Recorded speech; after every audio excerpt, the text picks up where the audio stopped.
It's 40,000 years ago. The sun just slipped behind the hills, and the world you know is completely gone. No lights, no walls, no lock on the door. Out here, the dark is about to become your whole world. The temperature is dropping fast, the shadows are stretching long, and the safe daytime world is quietly disappearing all around you. And somewhere out there in the black, something with far better night vision than you is already awake and hungry. For the next several hours, you have just one job, the same job every ancestor had: simply survive the night. So, what did our ancestors actually do after dark, night after night, for thousands of generations before you were born? This is Nock. Like every human before electricity, he has one job after sunset: somehow make it back to sunrise. He isn't alone. This half-wild pup is Ash, one of the first wolves to choose a human fire over darkness. Tonight you live Nock's night beside him, from the very last light of dusk all the way to dawn. And by morning you'll notice something strange. Almost everything Nock does tonight, in some quiet way, you still do too. The first thing Nock protects is the single most important invention in the entire history of the human species. Not the wheel, not farming, fire. Because fire was never really about warmth at all, as you're about to see. Fire was a force field. Most big predators simply refuse to step into open flame and bright, dancing light. So one small campfire quietly turned a patch of open, dangerous ground into the safest place for miles around. But fire did something even bigger than protection. It cooked food, and cooked food slowly changed the human body forever. Cooked meals gave us so much extra energy that our guts could shrink while our hungry brains kept on growing.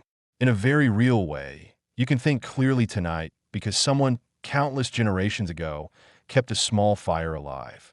And that was the danger. Let the fire die on a freezing night, and everything you love could vanish with it.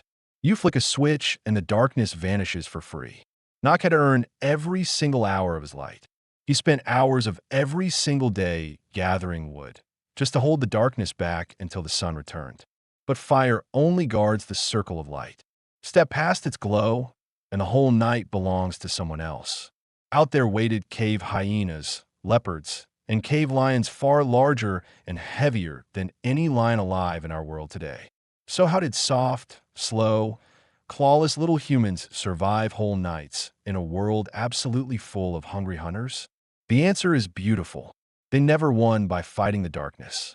They won, instead, by outsleeping it together. They slept pressed close around the fire. And here's the twist almost nobody guesses. Never all at the same time. When scientists watched modern hunter-gatherers sleep, like the Hadza, they found something quietly astonishing hidden inside the night. There was almost never a single moment when everyone slept. Someone was always half awake, watching the restless dark. They call it the sentinel effect. A group that always keeps one eye open is a group that survives. You wake at night, alone, and call it a disorder. For Nock, that light sleeping elder was the alarm system. So did our ancestors finally get that perfect, long sleep we are all endlessly told to chase? Not even close. They didn't drop off at sunset. They lingered awake in the dark for hours, just talking softly beside the fire. They actually slept less than we're told to, only a handful of hours, and somehow woke up perfectly fine. No alarm ever tore them awake. The slow cooling and warming of the night air did all of the waking. You battle your own body every morning with coffee and alarms. Nock's body and the living night were one single machine. But the night was never only about danger. Something almost magical was happening in those long, quiet hours around the fire. Researchers once recorded what people talk about by daylight, and then what those very same people quietly discuss after dark. By day, the talk stayed practical and plain: the work, the food, the weather, and who did what to whom. But at night, in the firelight, most talk transformed into something else entirely. Stories, spirits, the dead, the endless stars. The fire at night is where our species first practiced imagining entire worlds that had never actually existed at all.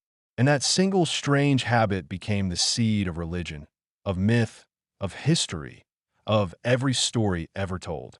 Tonight, you'll end your day exactly as Nock ends his, staring into a glowing light that quietly tells you stories.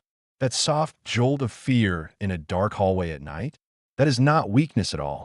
That is ancient memory.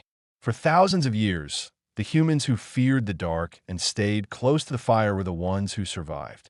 The bold ones who wandered alone into the black, far too often, simply never came back to the fire again. Which means you are the descendant of the careful ones, the nervous ones, the humans who always deeply respected the dark. Your fear of the dark is not childish. It is an ancient survival tool, still quietly running deep inside you. So what did ancient humans really do after dark? They guarded the fire that slowly, patiently kept them human. They slept in gentle shifts all night, quietly protecting each other without a single one of them ever realizing it. And they stared deep into the flames and quietly invented the very idea of telling a story at all. The night didn't only keep our ancestors alive. The night is the place where our ancestors slowly became us. Same fear, same firelight glowing on our faces, same stories right before sleep, same human, only a different world. If you think you would survive Nock's very first night, leave a fire below and tell me what you would miss the most. And if this was only one night, imagine a whole day inside Nock's world. That story is next. Stay warm.